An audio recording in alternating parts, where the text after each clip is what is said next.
Okay, hello there ladies and gentlemen, this is Ray Dolan live from Mullingar in Mullingar, and today we are on board the bus just outside the Greville Arms on the streets of Mullingar, and we have a good friend here, Aidan Maguire, but we're going to chat actually about Jim Moore, because Jim and his family, especially his wife Carol, is organising an event in Clark's Bar on the 3rd of August, and this is celebrate Jim's life, and as well as that to support Brain Tumour Ireland. So we're having a chat with all his friends and people that he knew over the years, and just getting a little bit of a little remembrance of the great man himself, and who we lost this year. So I'm here with Aidan. Aidan, how's it going? Great, Ray, and yourself? Super. Well, It's great to have you back in the bus. But the last time you were on the bus was about 3 years ago, 4 years ago? Yeah, during COVID, yeah. As Brilliant. I said to you that day, I think the last time I was in the back of the bus, I was coming or going to school. Or going to a match? Yeah.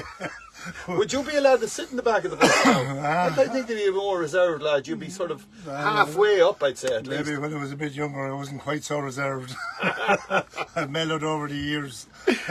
Good man. One of the pluses of old age. So tell us, everything is great out in the Downs there. You're after getting a lot of work done. Yeah, things are going as on the development side are going very, very well. We are the community group installed a fabulous state-of-the-art playground there. It was opened in March, I think. The whole country's talking about it. Yeah, it's fabulous now. It's a great thing.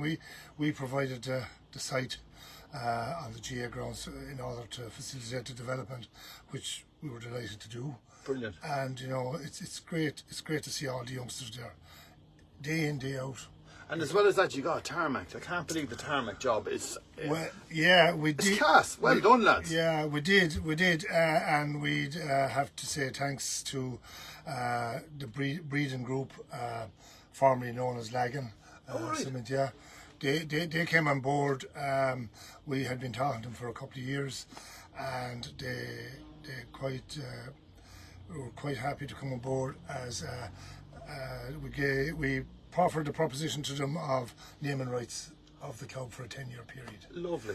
Which they were happy to accept, and we were delighted to have them, and that's how we managed to do. I'd be maybe put them under a bit of pressure here. That's phase one. Did you hear that, lads? But No, anyway, thanks very much to them. well done, and well done to the boys. But the club is looking fantastic. But getting back to Jim Moore, Yeah. Jim Moore joined your club at a very young age. Yeah, Were you a member at that time? I was. I suppose they joined, Jim and Martin joined the club.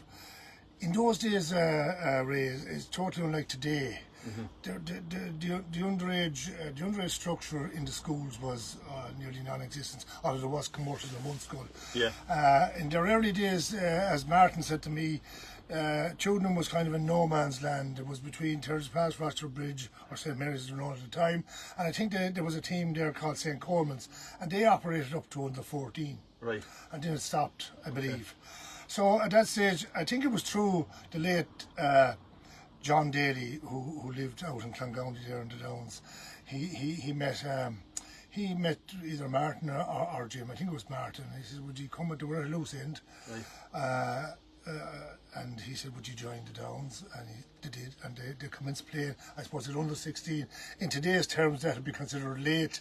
Normally you go, say, under 12. There was no under 12s, I think, if I recall rightly. So 14, 16 and 18. Now, were they dropped to the Downs every day by their parents and the whole of it? Really? Oh yeah, had to get in and get out. Yeah. Going back that far? Yeah, both of them played their late father and mother. Yeah, Eamon Moore.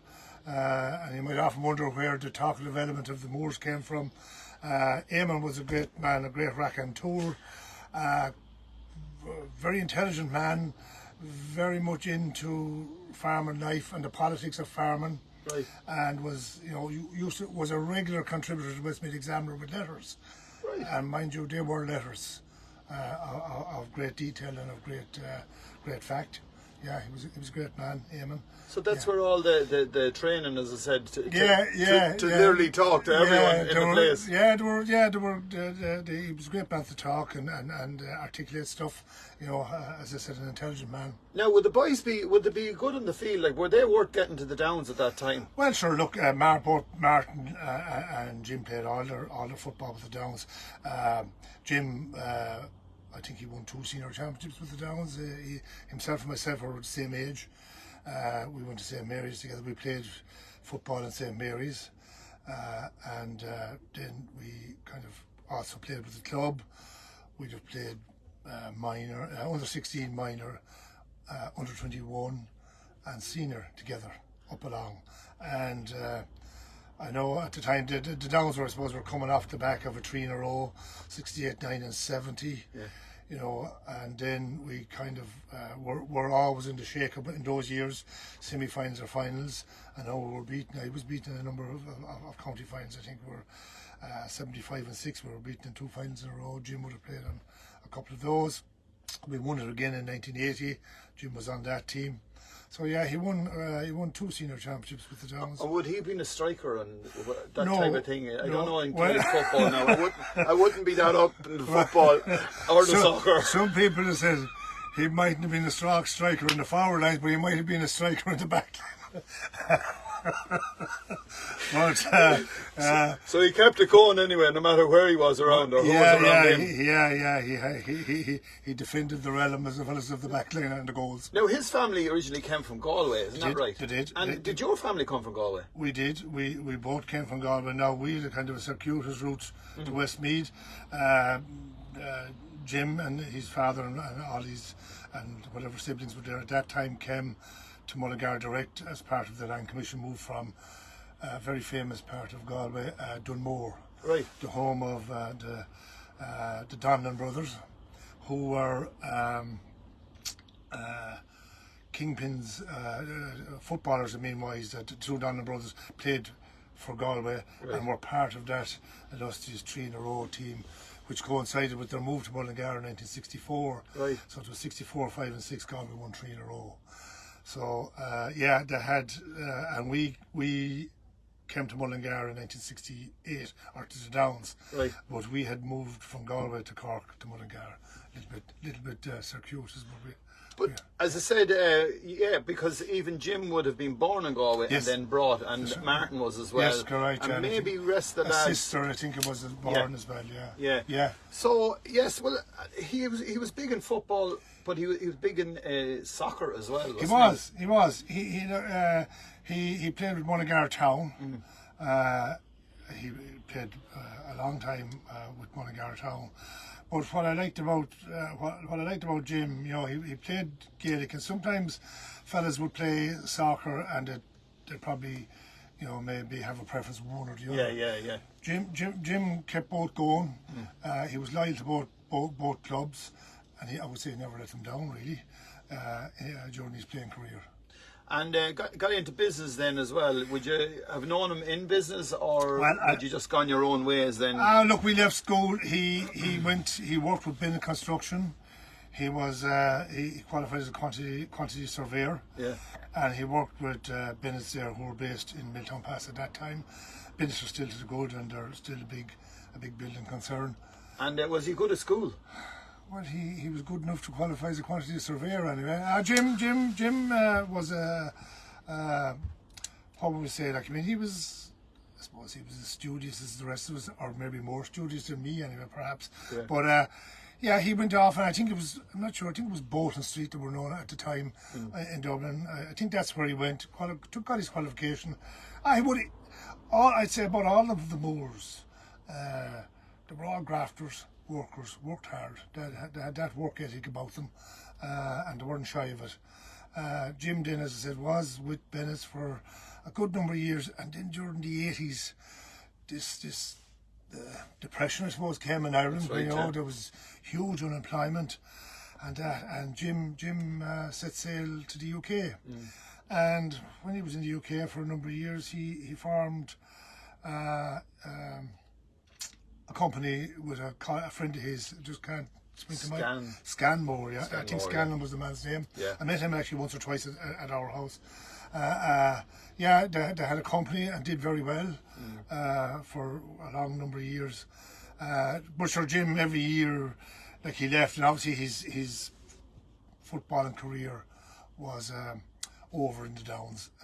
He joined up then with a club in England called the Taras. Go away. Yeah, he did. And actually, I think a Taras team came to the Downs at one stage, if memory serves me right, for a weekend or whatever. Right. But yeah, he was very much involved in that. And even when he was finished playing, he was involved with the development of their grounds and all that kind of stuff.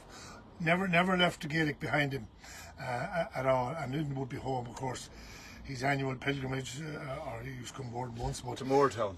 we'd go to Moortown, but he would be coming every time the All-Ireland final was on.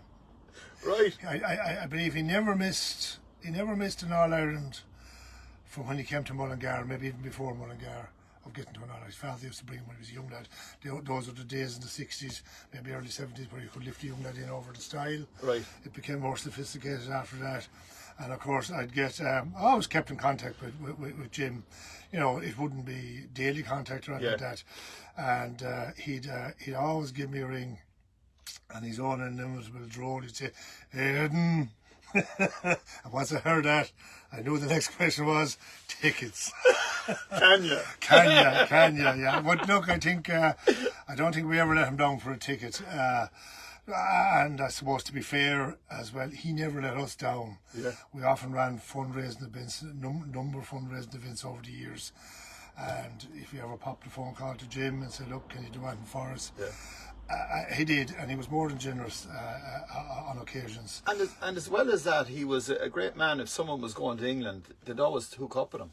Well, no, that's 100% correct. And there were lots of stories. You know, there was a number of lads from the Downs went around shortly after he had left. Right. And of course, the connection was Jim. Yeah.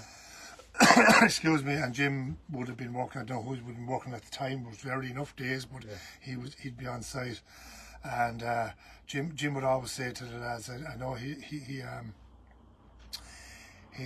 didn't tell me this story, but one of the lads, Dermot Egrin, told me this story that or Skip, as he's known as. And I want to shout out good wishes to Skip. He was in the hospital there lately, but he's out, and he's been in the United States, and he's due home this week. And but I wish him well. Skip told me this story about Jim. Jim would say, you know, "You're coming onto site now." He says, "You don't know me. You don't know me. You don't know who I am." You know, Right. Because obviously Jim was I suppose pulling a few strings that maybe if people knew he was, there'd be someone else ahead of him in the queue. I don't know exactly, but I remember some guy on a site one day said to Dermot Egger, and Dermot, he says, "You're from Westmeath, and Jim Moore's from Westmeath. Do you know one another?" Haven't a clue, says Dermot. He says, "We're from a place called the Downs. I think Jim is from Athlone or somewhere." He says. And I remember another story he told about him. Yeah, they were coming home one weekend, and like Jim was very good, got them organised accommodation for them, and you know, at that time travel wasn't as prevalent as it is now, and a flight thing at that time was a big ordeal for most of us. Exactly. And they were coming home anyway this weekend, and Jim says on the QT to Skip, he says, "Now we'll be leaving at whatever time the site was, at say 3:30. We'll be leaving." He says, "Now I'm parked," he says, 200 yards up from the site, up the road there. He says, "My car's parked there." He says, "I left it open." He says, "You can hop into it." I couldn't park it down here. You couldn't be seen getting into the car. He says. But that's the kind of a guy he was. You know, he helped fellas. Exactly. And more than guys in the Downs, he had lots of other people from Westmeath as well who went over. And another thing as well is that whole Irish thing as well, of people going to America and going to England and all them places, and it still carries on in the Moore family because all of them are distributed all over the place. That's right. John was in America and, you know, doing very well for himself. And again, another supporter of Westmeath GA, and all the Moores were. And during that fundraiser, during the COVID, that it's what did they call it? Was it a cycleton or something they called it, or a walkathon from literally online kind of thing? Oh yeah. Yeah, they made a very sizable contribution to Westmeath GAA. So like they weren't just talk, you know, and talk was a big part of their lives. As I would have said to people in the past, you know, if you ever went out with one or, well, certainly two of the Moors for a night out, well, you could be quite content there. You could sit, you wouldn't have to open your mouth, because they'd have conversations about football, hurling, boxing, running, politics, local life. They were mighty men. Mighty men. Anyway, we're going to leave it on that note. Once again, Aidan, thank you very much for coming in and saying hello to us. It says we're on the streets of Mullingar. The event is on the 3rd of August. It's going to be in Clark's Bar. And if you want to get tickets for it, because it's going to be for supporting Brain Tumour Ireland as well, and contact Carl. We'll leave information up here, or we just see some of them posts that are going around. So once again, Aidan, thank you very much. You're welcome, Ray, and best of luck to Carl and their endeavours on that, and hopefully we'll see them there on the night. Brilliant. Bye for now, folks. Thank you, Aidan.